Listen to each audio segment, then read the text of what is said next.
Wow. Hello. Kalimera? How do you call it? Kalimero. Kalimero. Wow, guys, I can promise you we will have here a superstar panel. Let's see who you have here.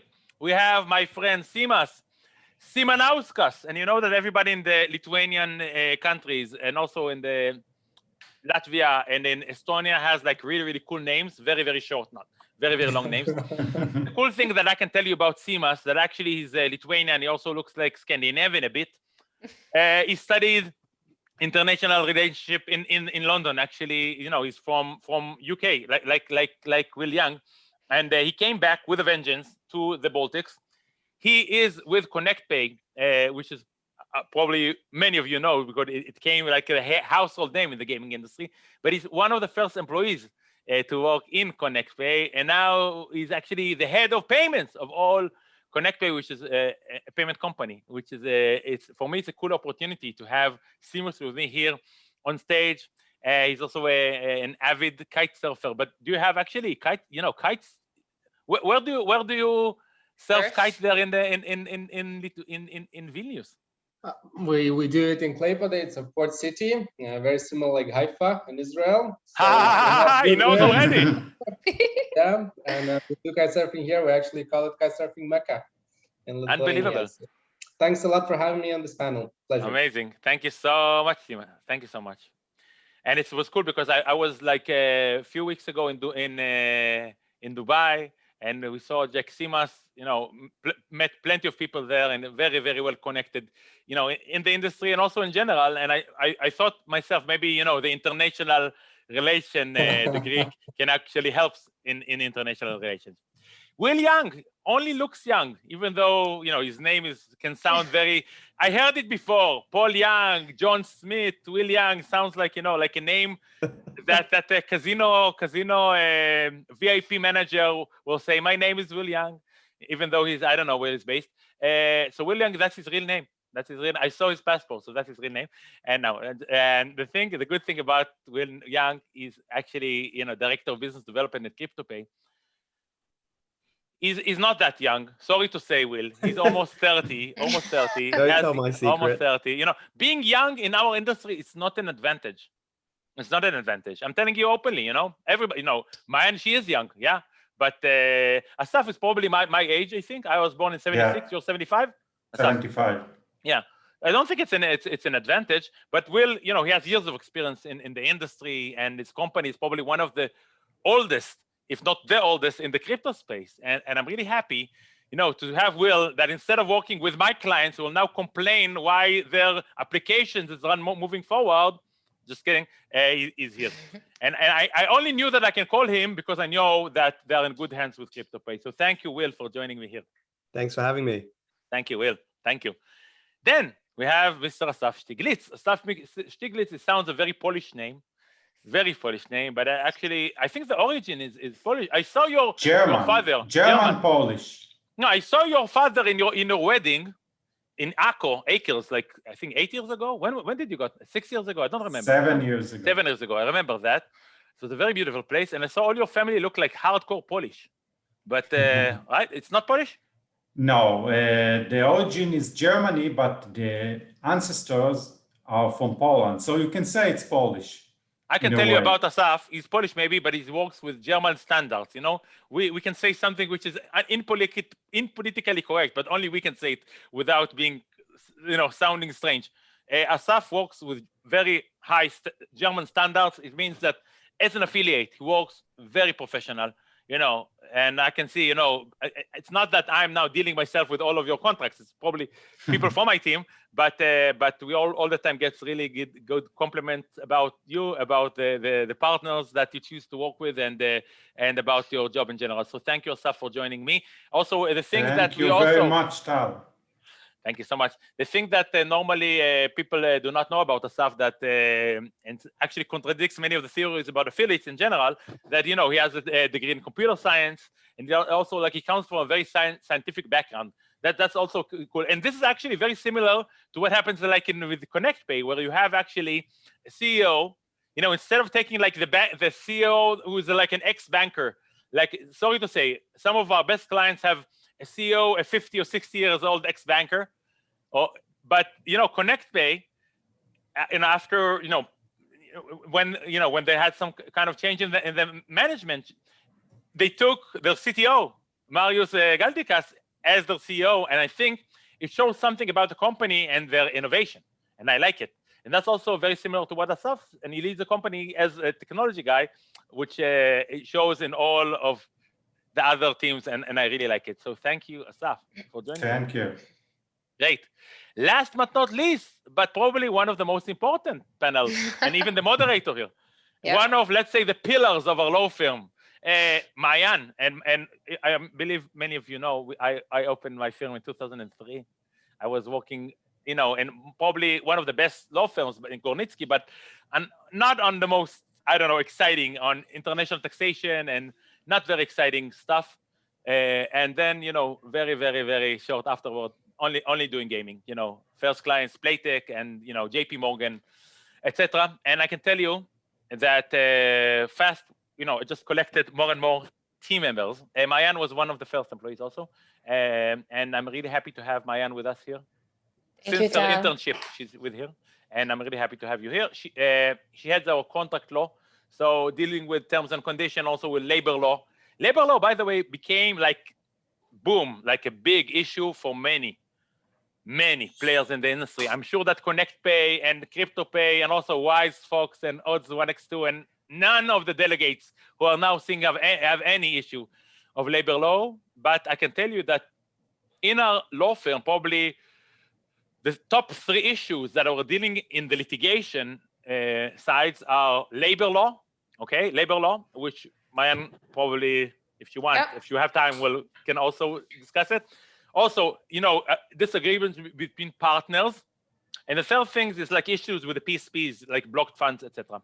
And all of this can lead to lots of trouble if you do not know how to deal with it. Exactly. You're very right, Al, because I always said that employees matters are the things that you need to build from the beginning in order to have the structure right and to prevent exposure and problems in the future. You understand? And I think that, it's very strange because let's say we have a client like Cryptopay that actually want to facilitate to an employer to pay to his employee some of his salary in crypto. And I know that in some places in Eastern Europe, maybe Simas will correct me if I'm wrong or tell me if I'm right or wrong, it might be popular that you have an official salary, I don't know, $1,000, and then an unofficial salary according to bonuses. And I think that even if you think it's popular in some way or another, that's a bad thing to do in all senses, on the tax front, on the employment front, on the money laundering issue. And you know what happens? If you have any dispute with the employee has so bad things about you, they will not come to the employee, they come to you as an employer. So that was a small thing that we should discuss. But that's always only the bonus. That's a bonus. Yeah. With no further delay, let's get straight to the point. We have here Maayan. Please take the helm and let's start. Hi, guys. Okay, let's start with the first question for everybody. How does your business bring extra value to your clients and business partners that differ from the competition? Who wants to start? Simas, maybe you? Yeah, cool. Sure.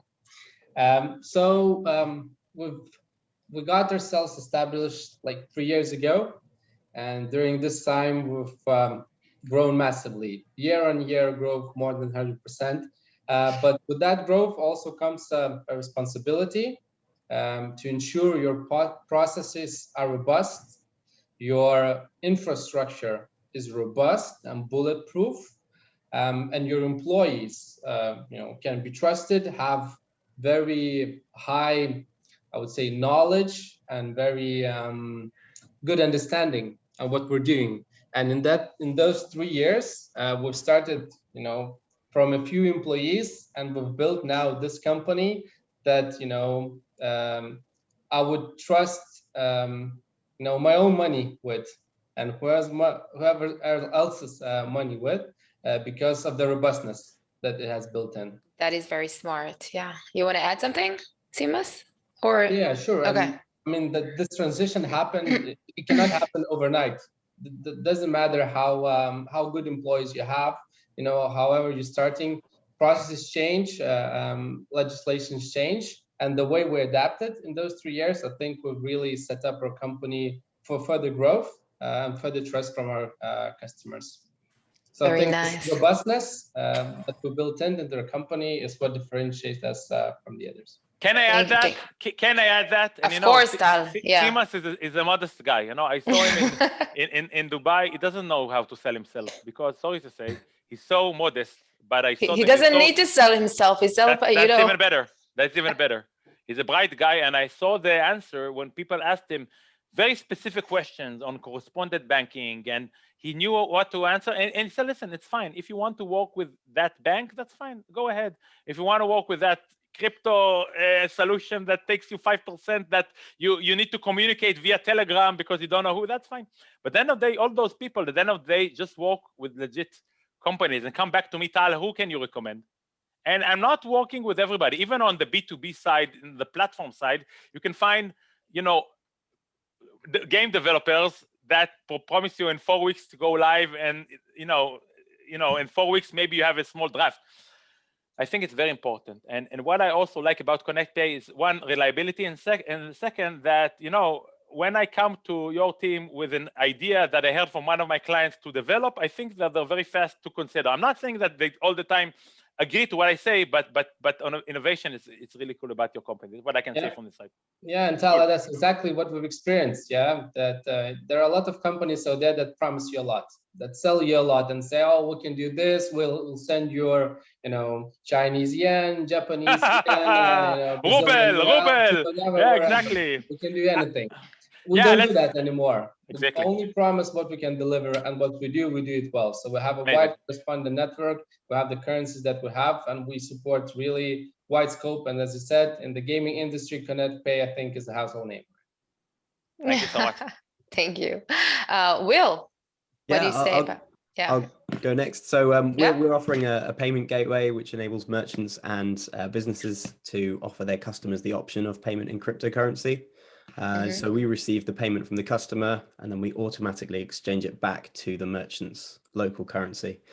So they're able to offer the option of crypto payments without actually having to figure out how we're going to hold this crypto, where does Bitcoin go on our balance sheet. We handle all of that for them. Wow. There are loads of companies that do that, of course, but I suppose, you know, a couple of points that maybe make us unique. As Tal mentioned in the intro, we're one of the longest established providers in this space. The company was formed in 2013, which sounds quite recent, but in crypto terms, that makes us grandpas. You know, we've been around for a lot of the time that Bitcoin has been around. We're really serious about how we approach compliance. I think that's a really important thing to say. At the moment, cryptocurrency is not regulated, but if you're a business, obviously you need to be able to trust your partners are going to look out for you in terms of preventing money laundering, terrorist funding, all that kind of stuff is really important to us.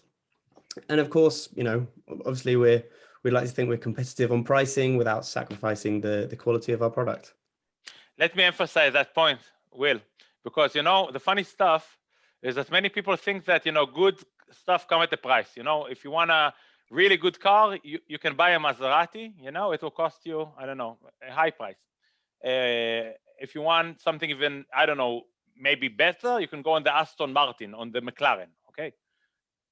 That sometimes goes like that, but sometimes, you know, there's some kind of, it doesn't all the time goes like that. I think that Cryptopay is a good example because, you know, when I had one of my clients, he has like a Curacao-based operation. He's working like legit by the book, and he just wanted me to compare. I said, listen, you know, normally would not do it, but, you know, you're like family, you know, my client, and many of my clients would now treat them like family. So we just take the extra mile. We just compared between like Cryptopay and other, you know, some service provider from Estonia with a monkey. Sorry to say, someone probably, I'm sure, bought his passport over the internet somewhere. And I saw that not only, you know, you're much more competitive in what you offered, even the service looked to me much better, and I know you for years. And not only this, the pricing was much more competitive. So I told the client, listen, what are you thinking about? You know, the service I can give you, I can vouch for these guys. And it's not like you need to send an email over Proton Mail and speak only over Telegram. You can see Will, you can see Dimitri, you know Alexei, you know these people, Darren, you know the other people are legit. You know, it's not like behind a brass place office that you can never find them. And that's important. That's important. That's what I think. It is important. Yeah, I agree. It's very easy to offer this service to the clients. Amazing. Very easy to offer the service, and very, very, very important to differentiate, because in CMAS and in ConnectPay, there is not lots of EMI that, let's say, vanished or that cannot be identified who are the people, because it's much more, let's say, problematic if CMAS, because as you said, I think that Will is right. It's regulated, and EMI, you have to be 100% regulated all the time. You have the Bank of Lithuania like this, and every time people get inside and think who is where, and everybody knows now that ConnectPay is now the number 3 after Revolut and Paysera, which are years for there.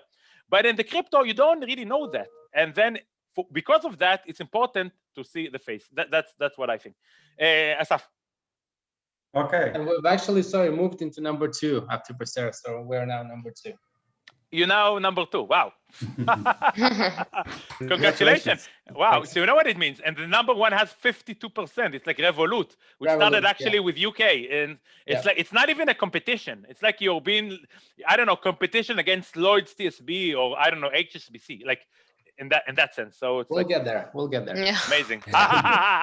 Woo! Okay, guys, Assaf, let's hear about your business. Okay, our company was established basically as a technological company that provides odds comparison solutions to ourselves as an affiliate, but we evolved to being a service provider that provides odds comparison solutions to other media companies that don't have the facilities to build such a technology and a solution. And currently, there are quite a few companies that provide those comparison solutions, but we take and differ by giving our clients something different. We are looking at niche markets, niche sports, different angles, something that will give our clients an edge over the competition, something that will give them something unique to sell and a unique point of sale and better ROI. And we've seen this especially during the first wave of the pandemic, where there were no sporting events, and they came to us and asked, okay, what can we do? There are no sporting events, what can you offer us? And beforehand, we took a proactive approach, and we had an esports solution of odds comparison, and we were being able to give them within a week a solution of esports that gave them something to give to their visitors, some kind of solution, some kind of edge above the other companies that didn't have anything to offer to their visitors. You know, Assaf, you know, I can add that, and I know exactly what you speak about, but you know, I think that it's even more than that, because what you did here, you actually developed the solution yourself. And I remember it was inside the pandemic, and then you told me, Tal, how can I reach Hungary, or how can I reach the Czech Republic, because the partners are there, and let's find a way to transfer from Israel when everybody's in a lockdown. And you actually sacrificed yourself for this partnership. Yeah, we are always looking for something different and something that will give our clients an edge, something unique, and not more of the same, because most of the companies are giving more of the same, focusing only on football, horse racing, and all the major sports, but this doesn't give the client the edge and the uniqueness they are looking for. And that's what we are always trying to do and constantly doing. Amazing. Great. Okay, Tal, so I'm sure everybody already knows you. You want to tell a little bit about... Maybe briefly. Maybe briefly. Yeah. Briefly. Last week we won, I think for the 6th time, the BDI Code Award for Best Law Firm in International Commercial Law. That's important. Yeah. That's important. Worth mentioning. That's worth mentioning. And hard work of my team. Probably most of it is deserved because of my team. Very good thing that we have. And I think that at the end of the day, we'll just focus on what we do. We do only gaming law. We do only financial and online. We don't want to do everything, and we want to focus. And I think that's our key point, that we enjoy what we do and hope to continue to do for years. That's about us. Thank you, Tal. So let's continue. Will, you mentioned earlier a compliance thing about compliance. So I have a question for you. Compliance and social responsibility are not only challenges, but also opportunities. What do you think about that? Yeah, I think this is a really interesting aspect, particularly for where we are, for crypto services providers. It's still kind of a new area of technology. Governments are still quite unsure about how they're going to treat crypto, and there are some bad actors in the space. So as a company, we take compliance really, really seriously. We're registered in the UK, we're registered with the Financial Conduct Authority, and we work with a number of third-party partners to carry out monitoring on all of our transactions. So as I said before, crypto is not yet a regulated space, but what we're trying to do is kind of take actions to predict what regulation might look like, so that we can hit the ground running and we're in a good position to continue offering the service as governments kind of switch on and begin regulating the space. Will, I can give you Will as an example, because we have a client we really enjoy. We have many clients working now. Actually, we transferred, not really transferred. I don't like to transfer from one provider to another, but some clients say, listen, pricing is not that good. Some clients say, listen, give me some proposals so we can compare. And I think that what we can see about Will, he's all the time thinking ahead. So yeah, we have a client, we have like the terms and conditions on the website with the AML policy. Of course, Maayan is drafting it for each and every client specifically to the jurisdiction, and Curacao, Alderney, UKGC, MGA. And then we'll actually say, listen, okay, it's good. Let's also make sure that we have also a policy of AML inside the company that the directory is signed. It's not that problem to implement. Just make sure that the employees are screening, that we don't do some problematic things with the corporate funds. And that's a cool thing to do, and that shows that it's a very good company. But this company and your company, in the sense that you want the AML policies, which will be like a real AML, not something for the paper, you don't use it as a way to make the things less effective. Vice versa, you still have the compliance, but everything is very effective, and this is what I want to tell you on the side, that as I see it. Yeah, well, I suppose as a merchant, you're still required to consider these things. You're still on the hook if someone does manage to launder lots of money through your platform. So there are other competitors who are perhaps not as switched on in this area because they don't need to be, but we don't think that's the right approach. No, I agree. I think that Will, you and the management and Dimitri and Alexei and all these guys really are working in a very, very good way. And this is why I see you, and I know when we go to ICE and we went, I remember like 1.5 years, you guys invited to the Sigma dinner in the Blue Elephant, and your table was probably the most popular because and I think that even now it will continue. When in the next Sigma, it will be probably in November, but I don't know if you have a table, but you have a table, I think you can count Maayan and Jenna and and Emily in your table, because every probably evening we'll be invited to different tables and different events. So you can count us in probably, unless we'll be still, I don't know, lockdown or something. So yeah, thank you. Thanks. Okay, thank you so much, Will. Assaf and Simas, how do you see your business further adjusting and expanding in the future to cater the needs of the changing online industry? Simas? You're on mute, so maybe, thank you. Apologies.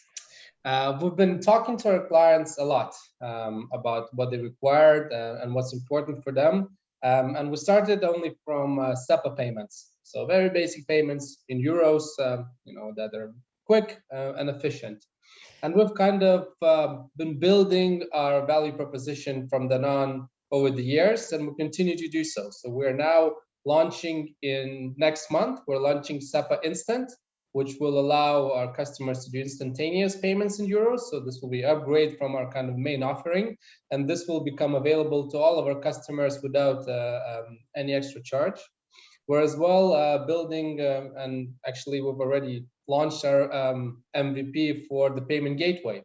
So all our clients can as well collect effectively money from their accounts, their clients. So this again will be another channel for them to utilize our services. And we're thinking as well of offering a completely new product that is unrelated to payments, and that will require the extension of our license. So I think we'll be stepping up in Big Boys League quite soon, and going from a payment institution into something that you will be calling a bank of a sorts. So I think that's the kind of progression we've been moving into. So basic payments, then payments more effectively, then more payments, and then completely new level. So amazing. That's where we're heading. Great. Assaf? I heard it for the first time today. Simas, you didn't even update. Yeah.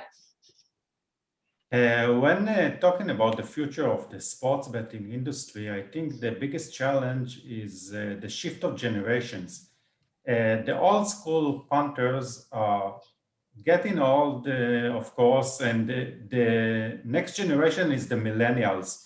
And the focus of the millennials is very different from the punters, current punters. They are more looking at esports, virtual sports, fantasy sports, things like this. They are more into cryptos and different cryptocurrencies.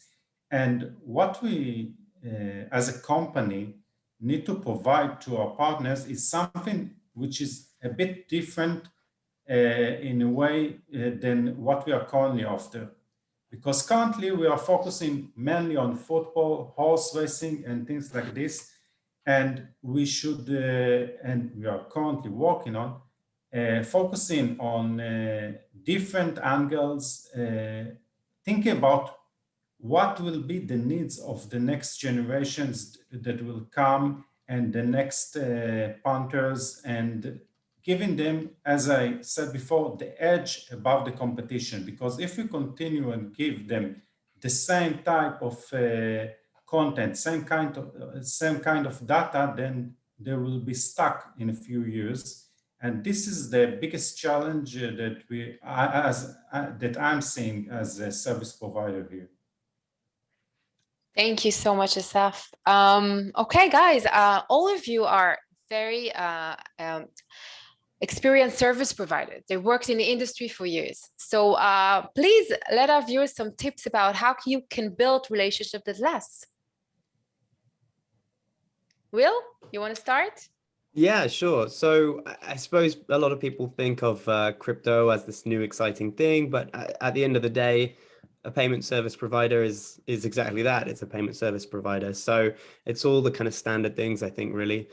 At the end of the day, someone is handling your money on behalf of your business. So you're going to want trust, you're going to want reliability, and a great service. I think the thing that we do really well is a personable service. In terms of personnel, we're still a relatively small company. So you have a direct point of contact. Our support team are all friendly faces. I think that goes a long way to kind of building trust and building relationships that lead to long-standing business relationships. I agree. Assaf? We are working also with operators in sports betting industry as an affiliate, and also giving to other affiliates, other media companies services. So it's two different worlds, because when you're working on operator, they are looking for results, they are looking for FTDs and things like this. And I can proudly say that most of the operators that we are working with, some of them are working with us since 2004. And this is because our responsiveness to their needs, to their compliance demands, and also the personal touch that we have here. We are trying to keep a personal relation with each of the operators we work with. Now, that's great tip. That's great. Yeah. And when talking about the other hat, which is the service provider service angle, then I think the level of service is the most important thing, because there are much cheaper solutions, of course, and there are bigger companies, but what's most important is the level of service and responsiveness. Because if you are getting, there is some kind of a bug or some kind of request from a client, and you respond within 24 hours, sound reasonable. But if you respond within an hour and say, we are on it, we are trying to fix it, we are thinking about you, we are with you, then you get much more long-lasting relations. And that's why we don't have a vast majority of clients, but we have a very big media companies that are working with us for 5, 6, 7 years, which is very important. And it's all about the personal touch and the level of service we provide.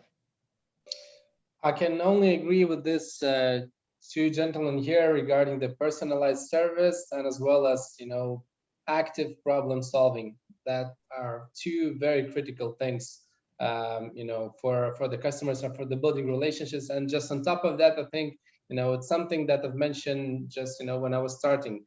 It's under a promise over deliver. Yeah, so not promising something you cannot deliver. I think for most of the clients, I agree with you. And Simon, who's really delivering? The guys that are actually organizing this event, and Yudi and Lou Mari and the guys from Eventus, that really, these are hard times for, people, not only, look, the COVID area made like a shift in paradigm and everything. And, we were all, as service providers and as clients, as partners, used to come to events, Sigma, ICE, SBC events, Zoltan events, the European gaming events, and Eventus, of course. They had like a physical event, a really cool one in 2020, just before the COVID, and then COVID lockdown. And then out of nowhere, we have went online, meeting people in Tel Aviv. By the way, everything is is normal, but because most of our clients are based abroad, even for us, it's difficult to communicate. And the guys like Eventus, Yudi, Lumari, and their team, Nicola, does a good job and great job actually to try to bring all those physical face-to-face events back, online events back, and let's hope that everything will continue to normal, because everybody's exciting to see each other back again. So thank you again, Yudi and the Eventus team. Thank you also. Okay, I think we're done. Thank you so much, guys, for the great, amazing, important tips you shared with our viewers. Thank you for the people who are watching us right now. You can find our full details on the Game Greece 2021 website, right, Tal? And also on LinkedIn. You can reach each one of us LinkedIn, each one of us, and we are very reachable. Will Young, I'm just chatting him over WhatsApp, and Assaf, and Simas landed in Dubai, we're all the time like that. We're 94 hours available. Maybe it's not a good thing, by the way, but that's us. That's us. Thank you. Thank you. It was a pleasure. Thanks so much. Bye-bye. Bye. Thank you. Thank you.